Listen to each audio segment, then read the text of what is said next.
Son las últimas noticias del cerebro, porque con el cerebro se podía hacer perfectamente eso, un periódico casi digital. Bienvenido, Manuel Martín Loeches. Sobre las presentaciones, una de las eminencias en España, sin duda alguna, del estudio del cerebro, y que tiene a bien instruirnos y además contarlo para que todos, yo el primero siempre lo digo, nos enteremos.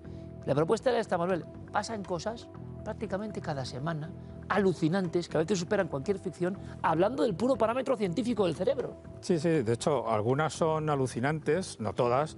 Algunas son viejas noticias que se han renovado, que han avanzado, que ahora estamos mucho más avanzados que antes, pero algunas son verdaderamente alucinantes. Es decir, el campo de la neurociencia, afortunadamente, está ahora mismo en pleno auge y está creciendo mucho. Hay mucha gente a la que se dedica a ello y bueno, en fin, cada semana salen cosas muy interesantes. Manuel, se está invirtiendo mucho. Te quiero decir, hay un boom, no sé si tecnológico o nuevas posibilidades, sí. Pero que alguien como tú, que lleva décadas estudiando el cerebro, ¿estés alucinado? Sí. A ver, en España no se está invirtiendo mucho. Yo fíjate, siempre lo diremos muchas veces. Mira, en España las resonancias magnéticas con las que estudiamos los cerebros humanos son apenas de 3 Tesla de capacidad. Pueden medir 1 milímetro cúbico del cerebro. En Francia, al otro lado de los Pirineos, están usando máquinas ya para estudiar humanos que tienen una capacidad de 7 Teslas, de 10 Teslas, donde pueden estudiar la corteza cerebral incluso por capas. Esto es una cosa impresionante. Al otro de los Pirineos, 3 veces más. Sí.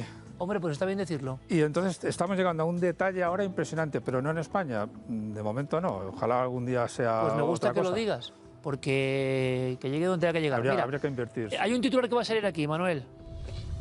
Leer la mente. Siempre es el enelo, ¿no? Y nos llegan de aquí y allá cosas. Y como en las redes sociales y en general en los medios de comunicación hay tanto cortapega y uno no sabe qué ha pasado, quién lo ha dicho, qué pasa. Yo me fío de ti. ¿Qué ha pasado? Bueno, pues mira, la cosa está clara. Cada vez estamos más cerca de algo que yo llevo tiempo soñando con ello, cada vez que veo una cosa de estas, que es que tú te sientes en un sofá, te pongas a imaginar una película, una novela, y aparezca al poco filmada. Pero bueno. Eso acabará ocurriendo. Mira, aquí algunas veces hemos hablado, hace ya un tiempo, de hecho recuerdo, los primeros avances consistían en que la persona está viendo unas letras muy grandes y unos números, de acuerdo. Y a la vez que los ve, la máquina era capaz de adivinar qué número estaba viendo y qué letra estaba viendo. Esto es la prehistoria con respecto a lo que tenemos ahora. Y porque además en ese momento la persona estaba viendo ese objeto y entonces lo que hacía la máquina era adivinar lo que estaba viendo realmente. Una especie de telepatía digital, de alguna manera, o lectura espejo de nuestro cerebro, ¿no? Exacto. Muy burdo para lo que es muy ahora. Burdo. Era como si coges un móvil ahora de los píxeles en blanco y negro. Totalmente, las letras de estas antiguas, ¿no? Hace no mucho tiempo, un par de años, salieron artículos donde incluso se veían ya imágenes en movimiento, es decir, la persona estaba viendo estas imágenes en movimiento, con sus colores y demás, y las máquinas eran capaces de recrear lo que estaba viendo, ¿vale? Qué curioso, ahora, recientemente, hace apenas unas semanas, ya por fin las máquinas son capaces de ver lo que la persona está imaginando. Pero esto es... Ya no lo está viendo, ahora directamente está la persona ahí. Dice, bueno, ahora imagínate lo que quieras, que vamos a adivinar. Es fiel. 75% de fidelidad, que es muy alto. Y esto en nada, esto avanza, ten en cuenta que se está invirtiendo, en este caso sí, muchísimo, para aplicar la inteligencia artificial en el análisis de los datos cerebrales. En nada conseguiremos O sea, la IA ha entrado también aquí. La IA está ayudando muchísimo en neurociencia. Ten en cuenta que la IA es capaz de aprender muchísimo en muy poco tiempo y sin fatigarse. Con lo cual, a la hora de analizar los datos de actividad cerebral de cientos de personas y sacar un patrón a partir del cual se pueda deducir qué es lo que está imaginándose, eso en programación por un ser humano podrían ser años. Y la inteligencia artificial te lo hace en semanas, en segundos, en prácticamente. meses. Claro, pero el asunto es el siguiente, Manuel. La IA tan denostada en muchos campos, que yo tampoco lo entiendo muy bien, bueno, tendrá de todo, como todo en la vida. Sí. Pero está entrando en el campo del señor Manuel Martín Loeches, en el cerebro, y está siendo como un Ferrari dentro del cerebro. Es decir, yo ahora pienso que estamos tú y yo aquí, pero en vez de ser este plato, es el páramo burgalés, por ejemplo. Y que baja un ovni y estamos tú y yo alucinando. Y solo lo estoy imaginando, no lo estoy viendo en ningún sitio de referencia. ¿Tú me quieres decir que eso podría verse en una pantalla de alguna manera? Sí. Sí, sí. Esto de la magia no se puede diferenciar ya. No, claro. A ver, y todo eso gracias a la IA, exactamente. ¡Guau! Es verdad que ahora mismo tienen que ser estímulos, cientos de estímulos que ya haya visto el individuo para luego la máquina adivinar cuál de ellos es el que está imaginando. Va un recuerdo de algo que Exacto, son recuerdos. Pero de aquí a nada serán realmente imágenes imaginadas. Es decir, yo ahora me imagino un ovni de color rosa aterrizando y la máquina me lo va a saber interpretar. Y es más, están llegando a cosas, porque estos son imágenes visuales. Ha habido un avance también reciente, muy interesante, que lo llaman el decodificador semántico, porque tú fíjate, pensar para el ser humano, para nuestro cerebro, supone manejar imágenes, manejar también palabras, el habla, es decir, cuando pensamos, todo el mundo creemos que estamos hablando con nosotros mismos a la vez que imaginamos cosas. Eso no es más que la superficie. En el fondo, lo que hay son símbolos, abstracciones, ideas que son independientes de su nombre o de su imagen. Bueno, pues ahora las máquinas, gracias a la inteligencia artificial y con la resonancia magnética funcional, están pudiendo interpretar ese trasfondo de pensamiento que hay ahí, independientemente de la verbalización, independientemente de su imagen mental, de su imagen visual concreta, y está adivinando lo que la persona está pensando antes incluso de que lo exteriorice. Te pongo un ejemplo, llaman el decodificador semántico, se desarrolló hace muy poco en la Universidad de Texas. Le dices a la persona que está en el escáner, tu cuñada no tiene carnet de conducir. Y lo que le pasa a la persona por la cabeza, sin llegar a verbalizarlo, la máquina enseguida lo construye en texto y dice, es que ni tan siquiera ha ido a la autoescuela. Eso es lo que está pasando por la cabeza de la persona que está en el escáner. Y eso es lo que ya está adivinando este decodificador semántico. Y todo esto gracias a la inteligencia artificial. O sea, que nos está llevando a la esencia del ser, prácticamente, a todo aquello que está ahí, fluyendo, el magma ese, del que tiramos para pensar en imágenes o en... Exacto. Tú piensas que cuando vemos imágenes, o sea, las imaginamos, imágenes visuales, hay algo en el fondo que es más abstracto, que no tiene imagen visual, que es lo que está moviendo, lo que está provocando esa imagen. Es decir, son los conceptos. Es el concepto de fútbol. Por ejemplo, con el concepto de fútbol te viene pelota, te viene campo de fútbol, jugadores, pero el concepto es algo más abstracto y eso es lo que están ahora leyendo las máquinas. Y cómo lo mezclas y lo combinas con otras ideas y al final te están leyendo las intenciones. Más que y lo que trae esto. Y lo que trae al futuro. Esto, sí. Tú imagínate un interrogatorio del futuro. No podrás escaparte, porque prácticamente podrían exprimir esas imágenes. Seguiremos hablando de eso, porque verdaderamente, como dice Manuel, va avanzando a pasos agigantados. Pero miren este titular sobre la noticia del cerebro, que me parece muy interesante. Las quejas nos influyen. Sí. ¿Vale? Traslademos esto al ámbito de lo que se está investigando.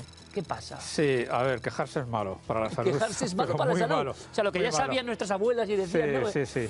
Bueno, esto nace de unos experimentos de hace pocos años, en realidad, pues yo creo que 5 o 6, de Robert Sapolsky, ¿no?, en Stanford, que descubrió que el estrés reduce partes del cerebro, y en concreto una parte muy importante para el estrés reduce partes del cerebro. Sí, sí, achata partes del cerebro. Sí, sí, sí, sin duda ninguna. Y además esto hay que tenerlo en cuenta también para lo que son los malos tratos infantiles y el desarrollo de un niño y todo ese tipo de cosas. Yo que me dedico un poco a este mundo, me parece algo que es brutal, que hay que tener en cuenta. Los malos tratos, el estrés en general, no los malos tratos son parte del estrés, reduce partes del cerebro, y una en concreto que reduce muchísimo es el hipocampo, que está en los lóbulos temporales, ¿vale? Y tiene muchísimo que ver con la memoria y con la cognición y con la atención. Es decir, el hecho de... Ahora estamos conversando tú y yo. Si tuviéramos una lesión en el hipocampo, a los 2 segundos te preguntaría de qué estamos hablando. Se me iría la cabeza continuamente. Bueno, pues eso es lo que ocurre cuando... que es lo que se ha descubierto hace poco y lo que nuevos estudios han corroborado recientemente, que es que quejarse es una forma de estresarse. Durante 30 minutos al día, si te quejas, tanto tú, el que se queja, como el que recibe las quejas, al cabo de unas semanas se ve que sus hipocampos se han reducido. Oh. Sí, sí, sí, sí. Pues en este mundo de la tele lo llevamos claro. Pues habrá que compensarlo de alguna forma. Pero todo el mundo nos dice el estrés. Y el estrés siempre es como algo ajeno a uno, la vida cotidiana, las prisas. Pero no, nosotros mismos, cuando nos quejamos todo el rato, y nos quejamos todos, ¿verdad? Sí. Como te pases de frenada, o yo no sé si esto ocurre a la inversa, doctor, si esto quejando pasa esto y a lo mejor no quejándose o viviendo en positivo, es verdad que eso se sana de alguna manera, no lo sé. Sí, por lo menos se consigue cortar esta sangría, digámoslo así. ¡Wow! De hecho, hay varias investigaciones de hace años que muestran que podemos compensar estos efectos del estrés. Además, fíjate que es una cosa importante que se me ha olvidado comentar.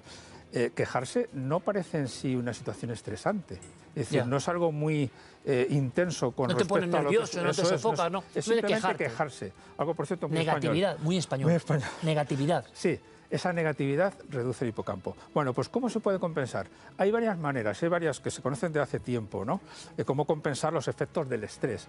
Fíjate, hay un estudio de hace, pues yo creo casi 10 años ya, muy interesante, que según el cual, si tú te repites las palabras paz y amor varias veces al día, simplemente tienes como un zumbador que te recuerda que estás en un experimento y tienes que repetirte esas palabras durante paz y amor. ¿Vale? Con lo que genera eso que decíamos antes de la parte semántica, la parte conceptual, aparte de la palabra, dentro hay una idea y esa es la que tú mueves con esas palabras. Pues mover esas ideas con esas palabras hace que se reduzca la respuesta al estrés. Fíjate, se expresan genes que tienen que ver con una respuesta óptima del sistema inmunitario, con menos inflamación, con...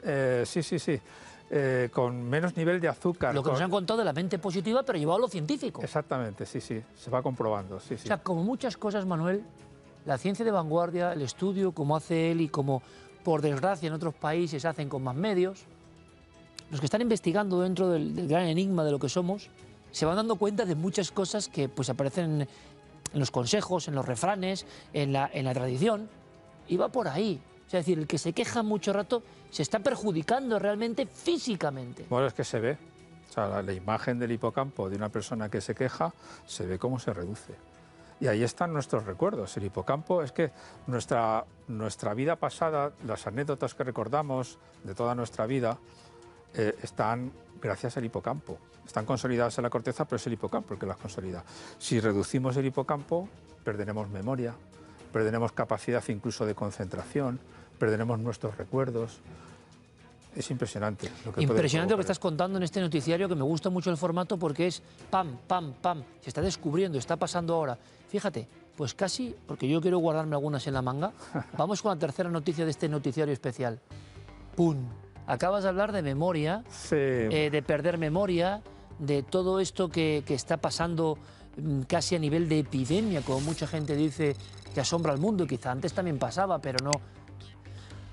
A ver, explícame ese titular. Mira, esto del Alzheimer, fíjate, hace unas semanas, un mes o así, salió una noticia de posible transmisión del Alzheimer, pero también es verdad que salía con la coletilla, con la nota a pie de página de tranquilos, el Alzheimer no se contagia. Porque esto genera mucha controversia. De acuerdo, perfectamente. Y mucho pánico, digámoslo así, ¿no? En el sentido Hombre, de... es normal, los que no sabemos, Manuel, claro, dicen, imagínate, tú eres cuidador de un Alzheimer y dices, ¿hasta qué punto no se me va a contaminar mi cerebro, ¿no? También. Es verdad que esto hay que decirlo. Solo se podría contagiar si cogemos un trozo de tejido o de fluido cerebral de esa persona que tiene Alzheimer y nos lo insertamos a nosotros. Entonces, quitando eso por vía aérea, no hay posibilidad. Vaya por delante, aunque sigue siendo polémica y de hecho hasta hoy mismo salía una noticia en este sentido que vuelve a incendiar esta polémica. Mira, la que se conocía hace unas semanas, hace un mes aproximadamente, es que personas que, esto se cortó en el año 85, en 1985, personas que habían recibido la hormona del crecimiento extraída de cadáveres, resulta que tenían una probabilidad de padecer Alzheimer mucho más alta que el resto de la gente. Y de hecho había habido al menos 5 casos que habían adquirido el Alzheimer seguramente por esta vía. ¿Por qué? Porque lo sabemos. Mira, tenían entre 38 y 55 años, muy jóvenes para tener Alzheimer. Pero es que cuando se tiene el Alzheimer de jóvenes es porque se tiene una variante genética, o unas variantes genéticas muy específicas que hacen que tengas Alzheimer de joven.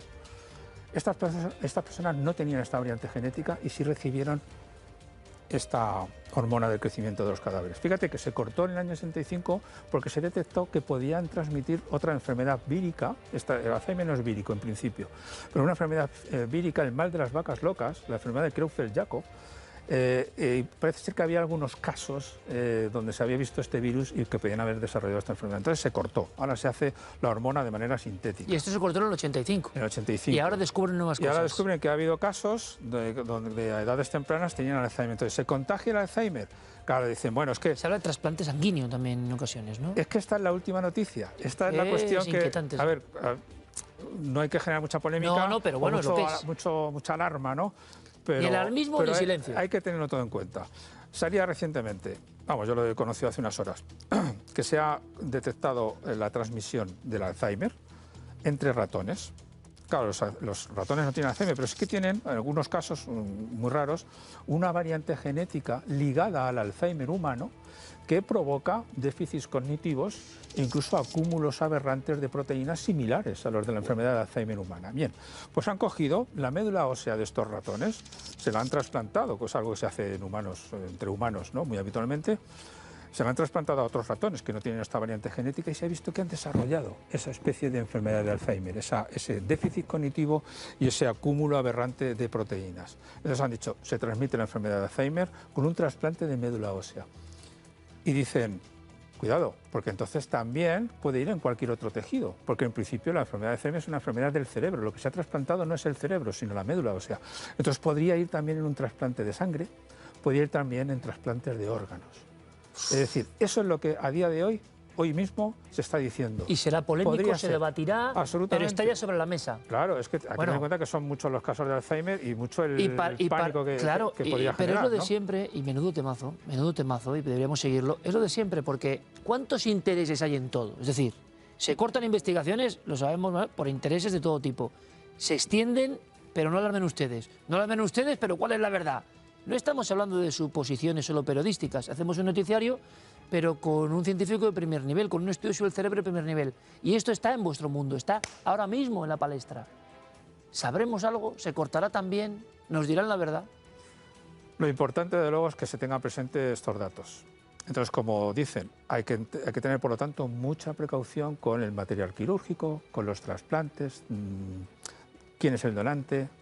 Lo que sabemos es que el Alzheimer parece que tiene posiblemente esas capacidades más desarrolladas de lo que pensábamos de viajar a otro cuerpo, ¿no? Sí, a ver, por un lado es muy interesante, estas noticias son muy interesantes porque nos permiten entender el Alzheimer. El Alzheimer sigue siendo un misterio. Fíjate que yo hice la tesis sobre la enfermedad de Alzheimer hace 30 años. ¿Tú hiciste sobre el Alzheimer? Sí, sobre actividad cerebral en pacientes con Alzheimer y prácticamente no se ha avanzado casi nada. Casi todos los tratamientos que hablan de, por fin, un tratamiento que cura el Alzheimer, que evita la acumulación de proteína amiloide y demás, se acaba demostrando que son noticias un poco falsas, ¿no? Vanas las esperanzas, por desgracia. Y de hecho es verdad que ni tan siquiera sabemos si es realmente la acumulación de proteína amiloide, que es a lo que van los tratamientos ahora como causa del Alzheimer. Ni tan siquiera estamos seguros de eso porque hay casos de enfermedad de Alzheimer que no tienen esa acumulación y otros que tienen mucha acumulación y no tienen Alzheimer. O sea, por ahí andan los misterios. Pero estas transmisiones sí nos pueden indicar mecanismos de provocación, de iniciación de la enfermedad, evidentemente de transmisión, ¿no? Pero si es todo tan misterioso, por lo menos sabiendo que con un trasplante, imagínate, de médula ósea, ya sabemos que llevamos el Alzheimer a otro animal, a otro ser humano, pues ¿qué es lo que hay ahí que ha provocado el Alzheimer? Claro, el problema de esto, que me parece que sacas aquí una bomba nuclear, sinceramente, pero es la verdad, es cómo es el tratamiento. Porque lo primero que te van a decir es no alarmes. Vale, ¿y hasta qué punto el no alarmes es seguir un poco en la inopia? Pues bueno, imagino que es muy complicado.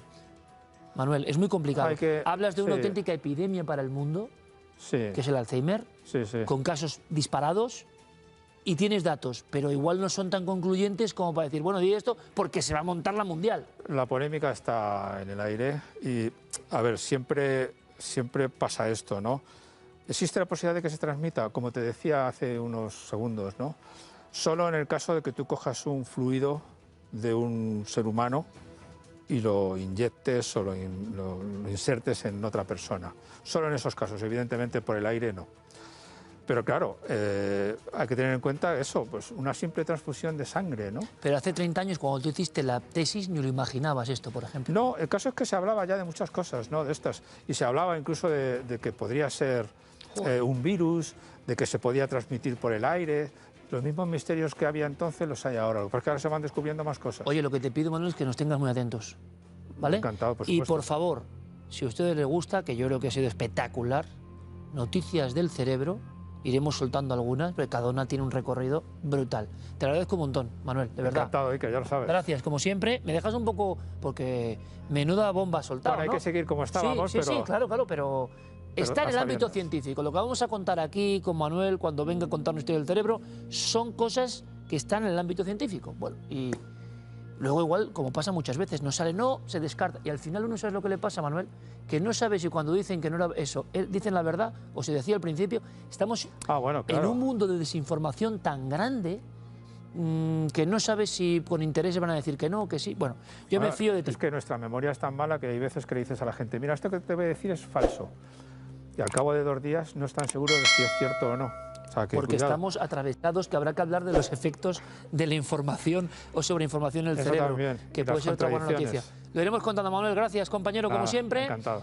Más cosas en Cuarto Milenio, Giro, están aquí.